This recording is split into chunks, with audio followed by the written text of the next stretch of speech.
The House released its committee reports. The Senate's moving through its priorities. Governor Abbott's on the offensive on school choice. And Ken Paxton decided to drop the charges against Lena Hidalgo's staffers.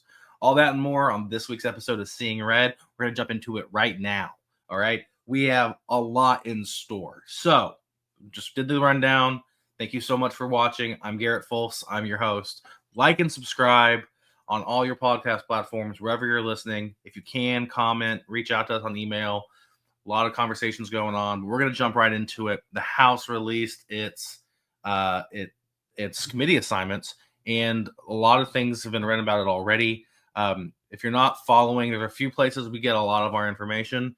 Number one is going to be the Texan, the Texas Voice, Texas Tribune for a little bit more of what the mainstream's talking about. And then any of the local news sources we're going to keep an eye on, particularly Austin Statesman and Houston Chronicle, because those are kind of where I live and where the stuff is happening. So if you see anything in your local paper or you see any stories you want me to cover, shoot them my way. I'd be happy to look into it and try and give a breakdown here on the episode. But Mark McCaig, a friend of the show, been on a few times, released something earlier this morning about what's going on with doing a breakdown of the kind of the assignments, who got chairs and who's not. Some key takeaways: no Democrat chairs. That was already in the rules. 4 of the committee chairs of the 30 voted against Burrows on both ballots. So these are people who were not part of his, cohort. If I remember correctly, those 4 are Vasut, Guillen, Smithy, and there's one more, Shaheen. And there were 2 that had flipped votes at some point. One was Craddock, and the other was somebody else. All that to say, there are 6 of them out there who were in Cook's camp, or Cook voters that ended up being put into leadership by Cook.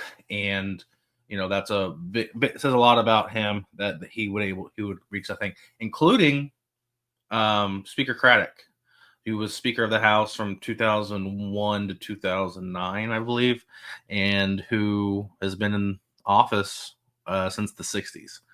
So, I don't think he's had a committee chairmanship in some time. And he's, they're all leading those areas. Some other key things to look at: the school public education committee is still being led by Representative Buckley, who is a fierce proponent of school choice.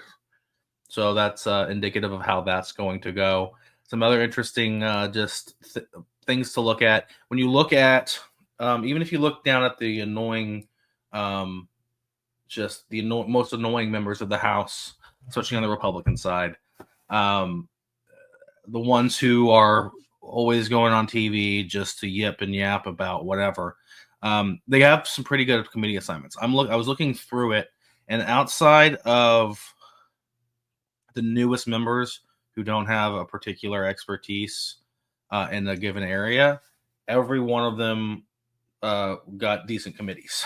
I believe Brian Harrison was on like appropriation. I can look it up real fast, but he got some good committees.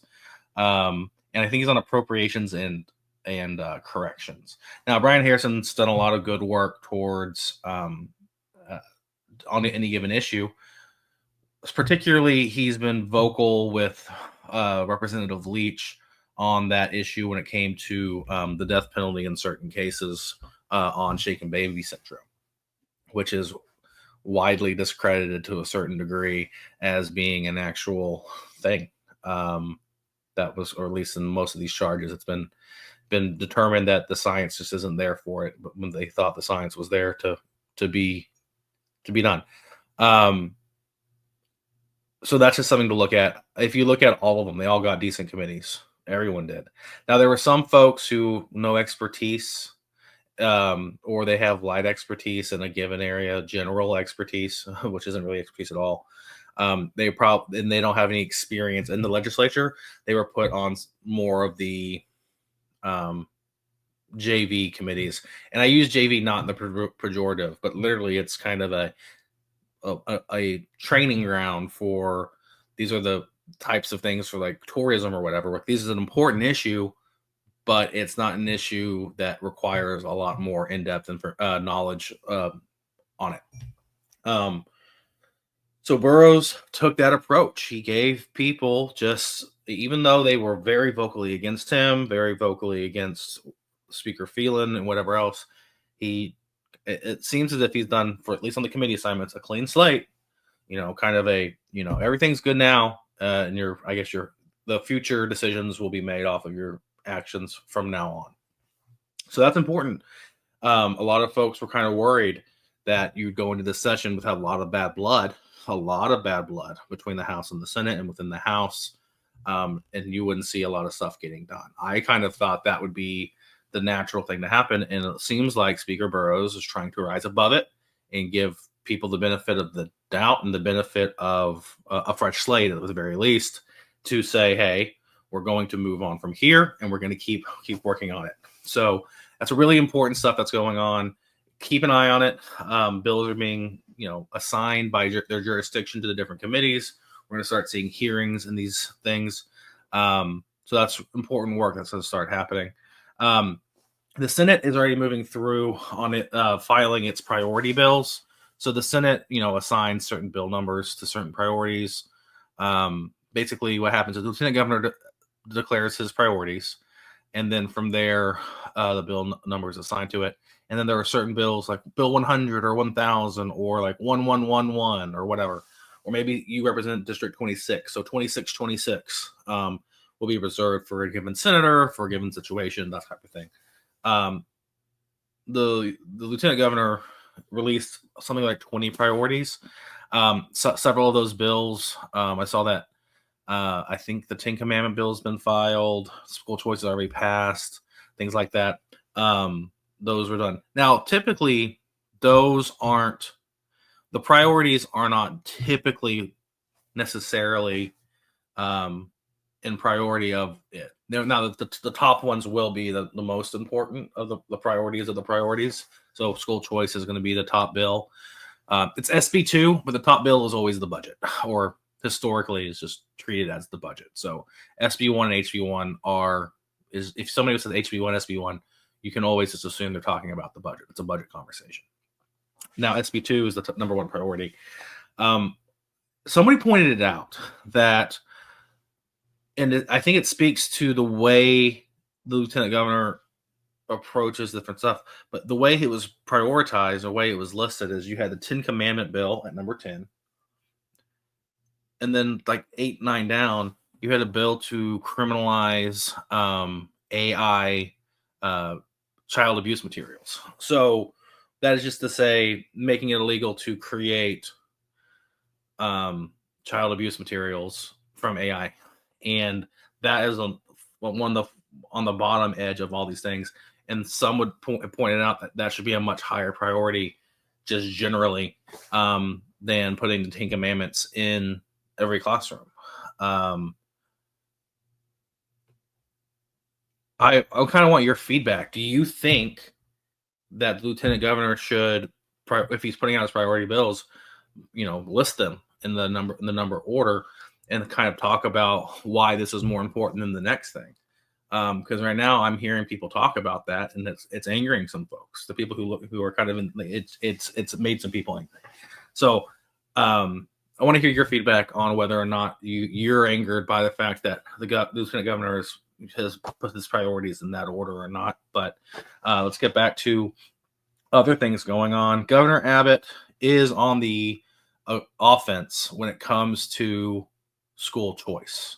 He is doing a lot more tweeting, just at both Democrat opponents, Republican opponents, office holders, former office holders, who are against his SB2 school choice proposal. Now, I think it's interesting that the governor is taking such a strong stand on it. He typically, in the past, has let the houses battle it out towards legislation, and he has had a lighter hand, at least publicly, on the direction that legislation should go. I think it just puts more impetus on the fact that the governor is staking a lot on getting it done, and he is really pushing for it to get done sooner rather than later. So that's one interesting thing. But I think what's interesting about the school choice debate, and I'm personally generally for school choice. I believe I voted for the ballot proposal or the platform proposal or whatever a couple of years ago. But it's an issue that's not particularly rare, but is very uncommon in politics, where there are three sides to the issue. And the three sides are fairly evenly distributed. So on the one hand, you have public education. Public schools are the only people who should get any money. Second is a regulated school choice market where you have certain guardrails on it. And third is unfettered school choice. Money just goes to the parent or however, but the money just goes to the parent to choose where their kid goes.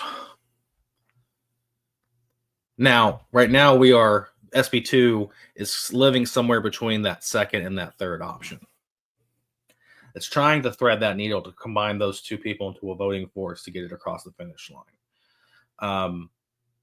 A lot of people in that third camp who are just like completely unfettered, just give the money and figure it out later, types are against SB2. And that's more conservative folks who come from a background like me, where I was homeschooled. I was homeschooled right after Leaper, which was the case that made homeschooling legal in Texas. Like I was the first age group, first kindergartner class or second kindergarten class to go full through homeschooling in a legal Texas homeschooling environment. And those people, the people who I was, going to classes with, if you don't know about homeschooling, you end up hanging out with a bunch of homeschoolers. A lot of them had older siblings and they had been homeschooling. So a lot of these people who I grew up with in the homeschooling community their families had been homeschooling when it was illegal. And you have this culture of folks who created the systems and the family groups and the ecosystem of homeschooling that have a pretty recent memory of what it was like to have TEA and the local ISDs hunting down homeschool families with CPS and truancy officers.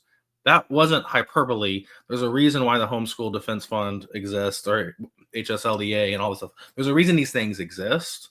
And there's a reason why homeschoolers are particularly politically active. And it goes beyond just a conservative mindset. It goes to the fact that you basically have to become we had to become activists when we were kindergartners within our families to convince our grandma not to call, whatever else, like not mine in particular, but this is things that you hear about that you had to live through. So there are a lot of people still now that have that kind of mindset, that fear about the government putting any sort of strings at all on homeschooling because we've seen this happen before. So there's a lot of people with that mentality over on that third camp. You have the people in the second camp who just want to get it done because we've been fighting for it for however long, since decades. And then you have the other camp who are just patently against it on its face. And it's kind of like the issue of the one that comes to mind when you think of an issue where there's three distinct sides with different thoughts is Puerto Rico. There are people who want it to be its own country. There are people who want it to be a state, and there are people who want it to stay the same. And they can't really get 50% of any of them to agree. Because the people who want to be because if you're a country, you can't be a state, you can't be a commonwealth. If you're a state, you can't go back to one or the other. Once you make the decision, you can't really go back, and you can't really morph to another one. The decision's done. So there's no real way to split the baby, so to speak, on this issue. And you have the same thing happening here, where once you move and create something, it's really hard just to get rid of it altogether. Now, Trump and Elon and the folks in DC are kind of trying to show you how difficult it is, how much kickback there is when you try and go take out the Department of Education or USAID or whatever. But that's kind of the way I'm seeing it, is like you have these three different groups that have three different ambitions. And typically what happens in that situation, like with Puerto Rico, the status quo keeps existing. And then folks will look in from the outside, like, why does this keep staying the same? It's because there's not one, but there's two distinct options that are different. And because you have the status quo plus those two very different options, you end up kind of staying in a holding pattern until something breaks free and the whole thing happens. Now, a lot has happened politically over the past year and a half, 2 years, where it seems like a school choice program is going to be implemented. But that's just to say there's a lot more to this issue than I think is being talked about, and it's being framed as a there are, like, especially so the school choice proponents, the SB2 in particular proponents, are framing this as there's only one faction of opposition, and they're trying to spin it that way. But in fact, there are two, and they're coming in from two different angles. Not right and left necessarily, though it is right and left, but it's more of just because the right, those people aren't allies. Those people hate each other too, right? So it's more of a Mexican standoff. And it's just something to keep in mind as you're watching coverage, you're hearing new things about it, is how are these different things being, how are these different groups being talked about, but also how is this going to change the bill? My suspicion is that there are a number of Republican people who got on board who were against school choice altogether, that decided to kind of jump in to make it feasible because they don't want to have a primary opponent like last time, which made this bill exist in its current form. I'll be interested to see if you end up losing some folks who are more on that third camp. Folks like Briscoe Kane, who have been talking about school choice and no strings attached, like loudly up until SB2 came out, and now he's not talking about it too much, right? Some of these folks, just like the kind of the Toth, Harrison, and the incumbent insurgents, not the incumbents and the insurgents who came in the freshmen, the remedial caucus, as I typically say pejoratively, but in this case less so. But they may try to fight for fewer strings on the House bill, and that might make it untenable, but we'll see. And I think that's going to push its passage back because people like Shelley Luther, I know, because of how much she's having to put out about it, and from the fact that I know people are calling her, are hearing a lot from their districts about how the school choice plan as it exists isn't good for her district. People are the ballot proposals and the things that pop up on the primary ballot are typically written in such a way that they're generic. There's no detail, and you, the voter, can cast your own wants and how you would do it onto a given bill or onto a given proposal, so that you might be behind a certain idea, which is why 80-90% of people will vote for the things that the things put through. The issue is, just like when people say they want a quote-unquote third party, something like 50% of people say they want a third party. But every time you get a third party come out, it's like, at best, 3 or 5% approval rating. And the problem is with all those parties is that when people say third party, sometimes it means something different to everybody. They just don't like the Republican and Democrat Party. They just want their own thing. That's exactly what they believe. So, of course, everyone wants that, but everyone believes different stuff. So you can never have a coalition behind a third party. Same things kind of happens with these proposals. And this is why we have legislation. This is why the House needed to go back to their district and talk to their constituents over the past month, because there's a lot to hear from, a lot of people to hear from. You have some of these districts are quite large. Some are quite geographically compact. They all represent the same number of people. You got to go talk to your the church groups, your chamber groups, your business groups, your social groups, all these things, your county executive committees, your supporters, whomever in your district that you can talk to that's a member of the community. You got to go back and talk to them about how this bill as proposed would impact your district. And you have to vote and work towards amendments or whatever to shape the bill to make it as, good for your district as possible. And you're seeing a lot of things happening, a lot of stress and a lot of things happening that are going to make it difficult, make this a difficult few weeks, which is probably good. That back to the beginning, that Speaker Burrows decided to say clean slate, more or less, no funny business, nothing. We're just doing a seniority preference and we're moving forward, and that's a good place to be. I think that is, it's going to make the next few months kind of tense for what's going to happen.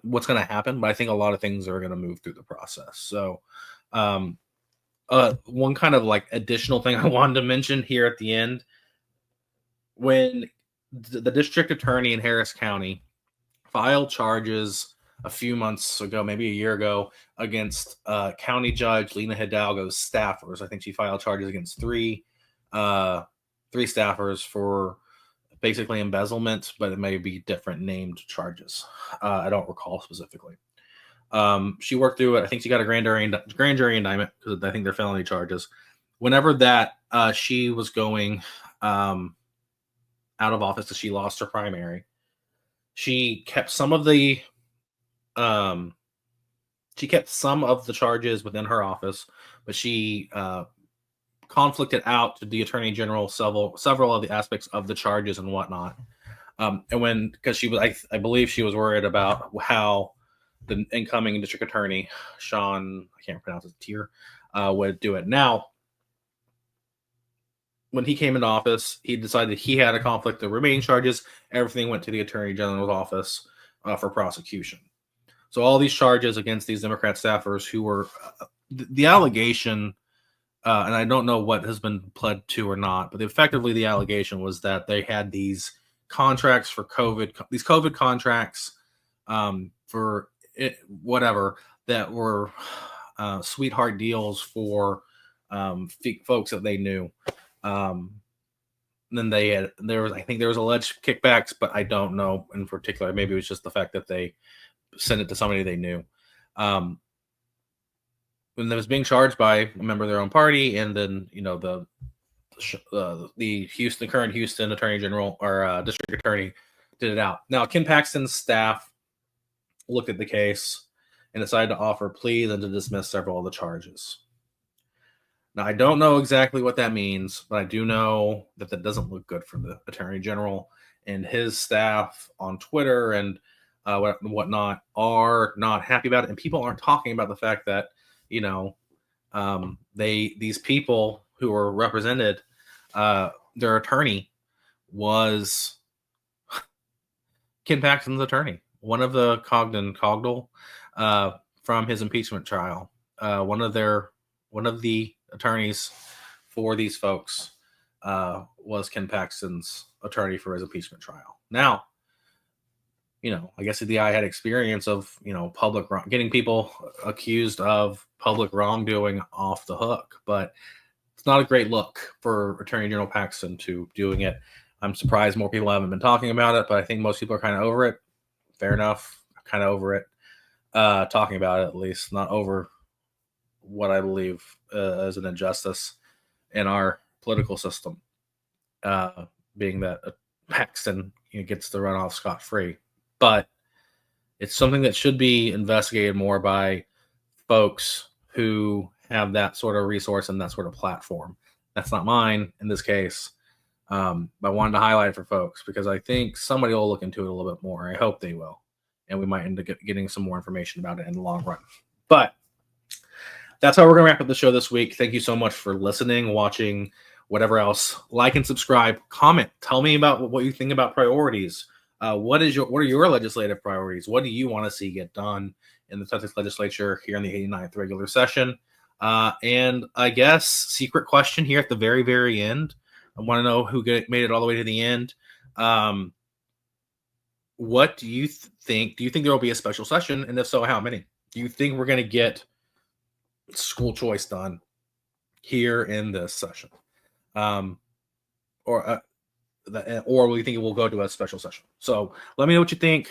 Thank you so much for watching, and I'll see you next week. Bye, guys.